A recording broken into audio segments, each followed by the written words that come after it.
Miss হবে না আপনার পছন্দের টিভি শো। দেখুন জি5 অ্যাপে একদম ফ্রি। পিকনিকের দিন থেকে কেমন কেমন একটা করছেন। আমাকে তো পুকুর পাড়ে ভাষণ দিয়ে আসতেও বলেছিলেন, আর সেখানেই আমার উপর আক্রমণটা হলো। আচ্ছা, আপনারা কি কাউকে সন্দেহ করছেন? হ্যাঁ স্যার, মানে আমি পুরোপুরি শিওর না, তবুও সন্দেহ করছি। এই জাস্ট কয়েকদিন আগে আমাদের একটা ফ্যামিলি গেট টুগেদার, একটা পিকনিকের মতো হয়েছিল। সেখানে উনার ওপর, মানে আমাদের ঘটক দিদির ওপর একটা হামলা হয়েছিল। আর এখন আমাদের বাড়ির ছেলে বুম্বার ওপর, মানে আমি শিওর নই, কিন্তু আমার মনে হচ্ছে, তাই বলছে যে বারবার যে ঘটনাগুলো হচ্ছে এগুলো দুর্ঘটনা, এর পেছনে হয়তো কোনো একজনেরই হাত আছে। আমার বলতে লজ্জা হচ্ছে, কিন্তু তাও আমি আপনাকে বলছি, আমার ছেলে শন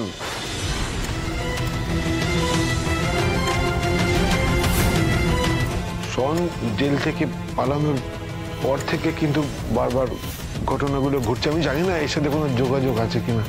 আপনি কি নিজের ছেলেকে সন্দেহ করছেন? হ্যাঁ স্যার, করছি। অ্যাকচুয়ালি না করার মতো তো কিছু নেই। মানে আমি বাবা হয়ে স্বীকার করছি যে আমি আমার ছেলেকে মানুষ করতে পারিনি।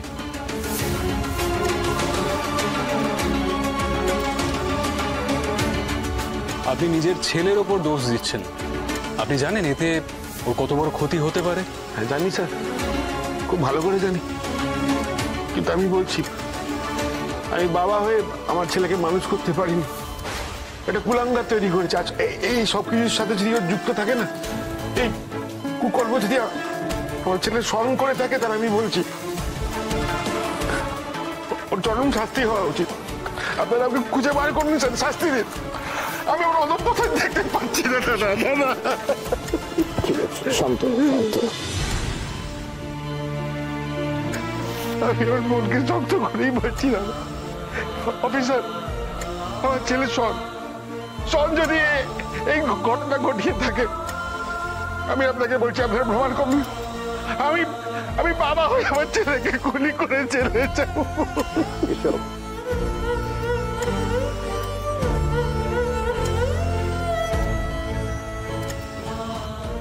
শান্ত, আইন নিজের হাতে তুলে নেবেন না মিস্টার মল্লিক। উল্টে যদি কিছু জানতে পারেন আমাদের জানাবেন, আমাদের ইনভেস্টিগেশনে সুবিধা হবে। শনকে ধরলে তো আমারও রেহাই নেই। পিকনিকের দিন হামলায় তো আমিও যুক্ত ছিলাম, সেটা তো ফাঁস করে দেবে।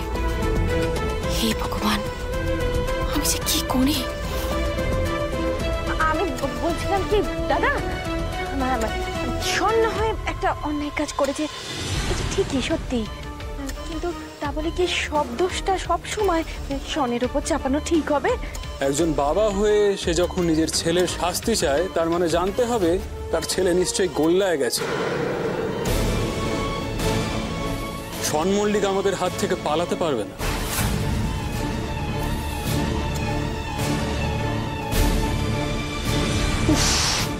নিজেকে নিজের মারতে ইচ্ছে করছে। প্রত্যেকবার সামহাও টার্গেটটা মিস হয়ে যাচ্ছে। আজকেও ওই লক্ষ্য করে ঘটক দিদিকে মারতে গেলাম ছুরিটা, আর দাদা ভাই বুকে নিয়ে নিল।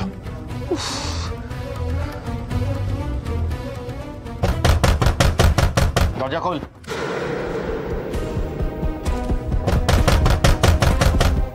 খোল। কে? পুলিশ। পুলিশ? পুলিশ? পুলিশ এখানকার কথা জানলো কি করে?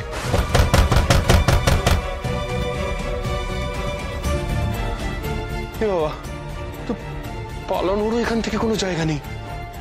কি করি?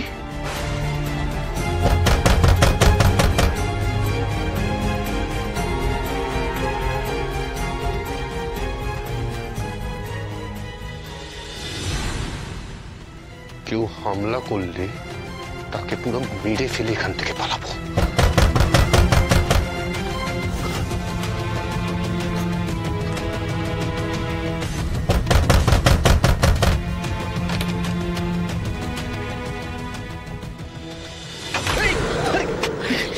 কি করছিস? বলছিস কি শোন? আরে আমি তানিয়া, তানিয়া দরজাটা আটকা। তোরা তোরা তোরা এখানে? তোরা এলি কোত্থেকে? বলছি কি করেছিলি এক্ষুনি? তার আগে এটা বলতো, গলাটা নকল করে তোকে এমন ভয় দেখালাম আমরা। এই দূর দূর দূর, এসব ইয়ার্কি মারার সময় এখন নয়। এটা ভয়ঙ্কর চব্য হয়ে গেছে। কি হয়েছেটা কি? আরে কি হয়েছে? আরে আগে তোরা বল, তোরা ছাড়া পেলে কি করে? তোমরা ছাড়া পেলে কি করে? বাবা আমাদের তো ডন হেল্প করলো। ওসব কথা ছাড়ো, সব কথা ছাড়ো। আগে বলো তুমি কি জব করছো? কি হয়েছে বল, ডিটেলে বল। আর বলিস না, আমি যেদিন ওখান থেকে পালিয়ে এলাম সেদিন দেখছি বাড়ির লোকজন বাইরে পিকনিক করছে, আর তখনই আমি ওই ঘটক দিদিকে শেষ করার একটা প্ল্যান করলাম।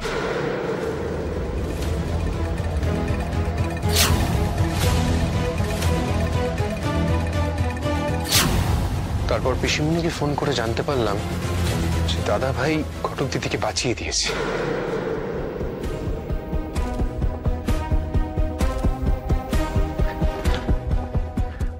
কি বলছিস কি শোন? হ্যাঁ, শুধু তাই নয়, আমি আরেকটা প্ল্যান করলাম। ঘটক দিদির দিকে লক্ষ্য করে আমি ছুরি মারলাম, কিন্তু আবার সেই কাব্য মল্লিক দাদা ভাই বুকে ছুরিটা নিয়ে নিল। বেঁচে আছে নাকি? ঠিক বলেছো তো তানিয়া বৌদি, একবার খোঁজ নিয়ে দেখি। দেখ শিগগিরই দেখ।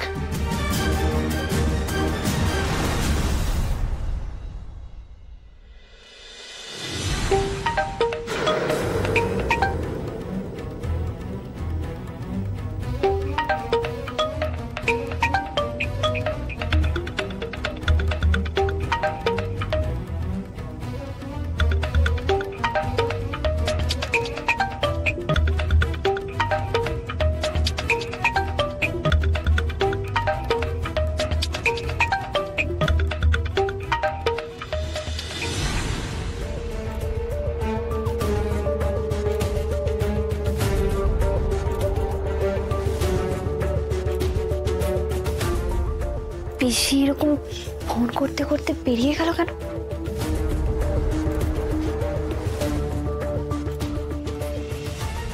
এক্সকিউজ মি, আপনাদের কাউকে একটু আসতে হবে, বিলের একটা ব্যাপার আছে তো। আসুন, আপনিই আসুন। ও আমি চলুন।